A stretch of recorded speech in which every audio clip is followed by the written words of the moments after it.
గారికి నమస్కారం. ఇవాళ స్పష్టంగా మేము సుమారు 40 రోజుల నుంచి జూబ్లీ సెలక్షన్ ప్రచారంలో ఉన్నాం. ఎక్కడ కూడా మేము మా లైన్ దాటకుండా గతంలో కేసీఆర్ గారు చేసినటువంటి అభివృద్ధి, పార్టీ వర్కింగ్ ప్రెసిడెంట్ గా, పురపాలక ఐటీ శాఖ మంత్రిగా హైదరాబాద్ ప్రజలకు చేరువైన తీరు, అదేవిధంగా దాంతో పాటుగా ఇవాళ కాంగ్రెస్ పార్టీ 2 సంవత్సరాలుగా ఆ వైఫల్యాలు అంటే వారు ఎలక్షన్ సమయంలో ఇచ్చిన హామీలు ఏంటి, హామీలు అమలు చేయడంలో వాళ్ళు పడుతున్న బాధలు ఏంటి అనే అంశాన్ని స్పష్టంగా ప్రజలకు వివరిస్తా ఉన్నారు. అదే క్రమంలో రిషి గారు ఇలా స్పష్టంగా ఎలక్షన్ నామినేషన్ చూసే మనం చెప్పవచ్చు కాంగ్రెస్ పార్టీ మీద ఎంత తిరుగుతుందో. ఇవాళ 13,000 ఎకరాలు ఎలక్షన్ లో అధికారం రాగానే ఇబ్రహీంపట్నం రంగారెడ్డి జిల్లా పరిధిలో ఉన్నటువంటి ఎకరాల భూమిని ఏదైతే గతంలో మేము సేకరించినమో అది ఆ రోజు ఫార్మాసిటీ పెడతామంటే దానికి వ్యతిరేకంగా పాల్గొన్న కాంగ్రెస్ పార్టీ ఇలా 13,000 ఎకరాలు మళ్ళీ రైతులకు తిరిగి ఇచ్చిందా లేదా ఒకసారి స్పష్టంగా ఏబిఎన్ ద్వారా అడుగుతా ఉన్నా. వాళ్ళు అందుకనే కాంగ్రెస్ పార్టీ వ్యతిరేకంగా నామినేషన్ వేసిన సందర్భాన్ని ఏబిఎన్ ద్వారా గుర్తు చేస్తా ఉన్నారు. సార్ ఎంతమంది వెళ్ళిపోయారనే అంశం స్పష్టంగా కాంగ్రెస్ పార్టీ చెప్పమని చెప్పాలి. అదే క్రమంలో ఇలా లగచర్ల బాధితులు కావచ్చు, నిరుద్యోగ సంబంధించిన బాధితులు కావచ్చు, త్రిపుల్ బాధితులు కావచ్చు, అంటే ఇలా కాంగ్రెస్ పార్టీ నాయకుల యొక్క మెప్పు కోసం, వాళ్ళ యొక్క భూములను పరిరక్షణ కోసం ఇవాళ త్రిపుల్ ని ఎన్ని వంకలు తిప్పుతా ఉన్నారో ఒక పాము మెలికల లెక్క ఇవాళ ప్రజలు చూస్తా ఉన్నారు. వారు వచ్చి నామినేషన్ చేసిన పరిస్థితి ఎన్ని రకాలుగా బెదిరించారో మనం కూడా చూసాం. రిషి గారు ఇవాళ స్పష్టంగా మీరు కూడా సీనియర్ జర్నలిస్టు, ఈ తెలంగాణ రాజకీయాలు అనేక సంవత్సరాలుగా పరిశీలిస్తూ మీ తెలంగాణ ఉద్యమం ఉన్నప్పటి నుంచి మమ్మల్ని చూస్తూ ఉన్నారు. ఇవాళ ప్రధానంగా మేము చెప్పేది ఏంటంటే ఇవాళ కాంగ్రెస్ పార్టీ ఓటమి దశలో ఉన్నది. ఇలా దింపుడు గల్లా ఆశ అని చెప్పేసి ఒకటి ఉంటది. ఇవాళ నిన్న మా ఎమ్మెల్సీల మీద కుకటపల్లిలో ఉన్నటువంటి ఎమ్మెల్సీల మీద రైడ్ చేస్తారు, అదేవిధంగా ఇంకో ప్రాంతంలో ఉన్నటువంటి మాజీ ఎమ్మెల్యే ఇంటి మీద రైడ్ చేస్తారు. ఇలా స్పష్టంగా ఏబిఎన్ ద్వారా అడుగుతా ఉన్నాం. మా పార్టీ నుంచి తీసుకుపోయినటువంటి ఎలక్షన్ ఫ్లయింగ్ స్క్వాడ్ కదా, ఈసీ కదా, ఇప్పుడు ఎలక్షన్ ఫ్లయింగ్ స్క్వాడ్ కదా దాడులు చేసింది సమాచారంతో. ఎలక్షన్ కమిషన్ సంబంధించి ఫ్లయింగ్ కార్డ్ సంబంధించి ఓన్లీ బీఆర్ఎస్ పార్టీకి ఉండదు కదా, మిగతా భారతీయ జనతా పార్టీ కూడా కాంగ్రెస్ పార్టీ కూడా ఉంటది కదా. ఇవాళ స్పష్టంగా అన్ని పత్రికల్లో రాసినారు. మీ కార్పొరేటర్, మా పార్టీ నుంచి చేర్చుకున్నటువంటి కార్పొరేటర్ సిఎన్ రెడ్డి అట, రేవంత్ నగర్ కార్పొరేటర్, వారు చాలా కీలక నేతగా ఉండి వారింట్లో ఎంపీల సమావేశం, మంత్రుల సమావేశం, ముఖ్యమంత్రి సమావేశం, ముఖ్యమంత్రి ప్రధానంగా ఉన్నటువంటి అనుచరుల సమావేశం జరుగుతుంది. ఆ పార్టీ నుంచే, ఆ సీఎం రెడ్డి నుంచే మొత్తం రిమోట్ కంట్రోల్ గా చేస్తుందని చెప్పేసి ఇలా పత్రికలలో సోషల్ మీడియాలో రాస్తా ఉన్నారు. మరి ఆ రెంటి మీద దాడి చేయండి. సమావేశాలు ఎక్కడన్నా పెట్టుకోవచ్చు, దానికి ఏం బ్యాన్ లేదు. నేను డబ్బులు బ్యాగులు తెచ్చి మా ఇంట్లో పోలీసులే పెట్టారని మరి జనార్దన్ రెడ్డి మీడియా ముందు మాట్లాడుతూ అన్నారు.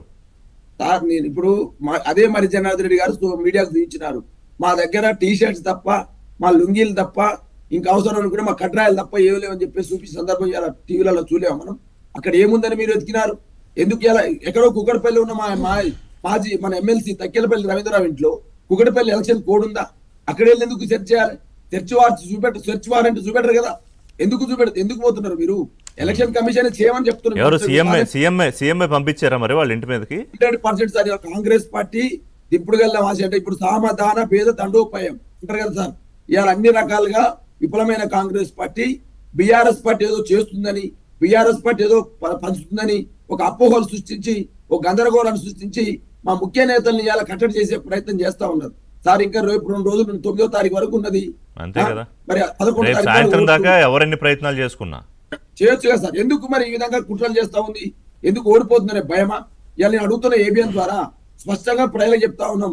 గతంలో కేసీఆర్ గారు ఉన్నప్పుడు కట్టిన డబుల్ బెడ్రూమ్ ఏందో చెప్తున్నాం, గతంలో ముస్లింలకు ఇచ్చిన రంజాన్ తోఫా గురించి చెప్తా ఉన్నాము, గతంలో ముస్లిం మైనార్టీలకే కాకుండా క్రిస్టియన్లకు ఇచ్చినట్టు క్రిస్టియన్ కానుకలు చెప్తా ఉన్నాము, హిందూ మహిళలకు ఇచ్చిన బతుకమ్మ చీర గురించి చెప్తా ఉన్నాము, మేము ఇచ్చిన పింఛన్ గురించి చెప్తా ఉన్నాము, మల్కం చెరువు అభివృద్ధి చేసిన విధానాన్ని చెప్తా ఉన్నాము, మేము వేసిన రోడ్లు చెప్తా ఉన్నాము, మేము చేసినటువంటి ఒక జూబ్లీహిల్స్ ప్రగతి నివేదిక పేరుతోటి సుమారు మరి 5,000. ఇవన్నీ మీరు కాదండి బాలరాజు గారు, ఇవన్నీ మీరు మన అసెంబ్లీ ఎన్నికలకు కూడా చెప్పారు కదా. చెప్పిన తర్వాతే కదా మిమ్మల్ని ఓడించి కాంగ్రెస్ అధికారం ఇచ్చి రేవంత్ రెడ్డి ముఖ్యమంత్రి చేశారు తెలంగాణ ప్రజలు. సార్ ఇప్పుడు రేవంత్ రెడ్డి గారు ముఖ్యమంత్రి చేయడం దాన్ని మేము తప్పుపడతలేదు సార్. ప్రజలు ఎన్నికన్నారు, ప్రజాస్వామ్యంలో ముఖ్యమంత్రి గారు ఎన్నుకున్నారు, రేవంత్ రెడ్డి గారు ముఖ్యమంత్రిగా ఉన్నారు. రేవంత్ రెడ్డి గారు ముఖ్యమంత్రి అయిన తర్వాతకి 2 సంవత్సరాల కాలంలో జూబ్లీహిల్స్ కే కాదు తెలంగాణ ప్రజలకు ఇచ్చిన హామీలు ఏంటి, అమలు చేసిన విధానం మీద ఒక ప్రతిపక్ష పార్టీగా అడుగుతాము. ప్రతిపక్ష పార్టీగా మీ వైఫల్యాలను అడిగితే కేటీఆర్ బ్యాడ్ బ్రదర్ అవుతాడా? అడుగుతా మేము, మాకు ప్రతిపక్ష పాత్ర ఇవ్వద్దా? 5,328 కోట్లు మేము ఖర్చు పెట్టాము, 2,12,862 మంది లబ్ధిదారులు. సీఎం కూడా ఎన్ని ఉద్యోగాలు ఇచ్చాము, 70,000 ఉద్యోగాలు ఇచ్చాము ఈ 2 ఏళ్లలో, అలాగే 3.5 లక్షల కోట్ల పెట్టుబడులు తెచ్చాము ఆయనే చెప్పుకుంటున్నారు ఆయన చేసిన పని. సార్ ఇప్పుడు నేను ఏమంటే సార్ ఇక మీకో న్యాయం మాకో న్యాయం కాదు. ఇలా మా ఇండ్ల మీద ఎట్లయితే దాడి చేసిరో మీ నాయకుల పేర్లు వస్తున్నాయి కదా, వాళ్ళ కార్పొరేటర్ల మీద దాడి చేయండి. వాళ్ళని ఎక్కడ వాళ్ళ మీద పోనీ ఎలక్షన్ కమిషన్ వెళ్ళాలి అక్కడికి. దొంగ ఓటర్లు అంటేనేమో ఎలక్షన్ కమిషన్ పట్టించుకోదు, అదే విధంగా ఇష్టం వచ్చినట్టు చేస్తున్నట్టే పట్టించుకోదు, బెదిరింపులకు పాల్పడతారు. సార్ ఓటమి ముందు, ఓటమి కళ్ళ ముందు కనబడుతుంది కాబట్టి ఈ చర్యలకు పాల్పడుతున్నది బీఆర్ఎస్ పార్టీ వాదన.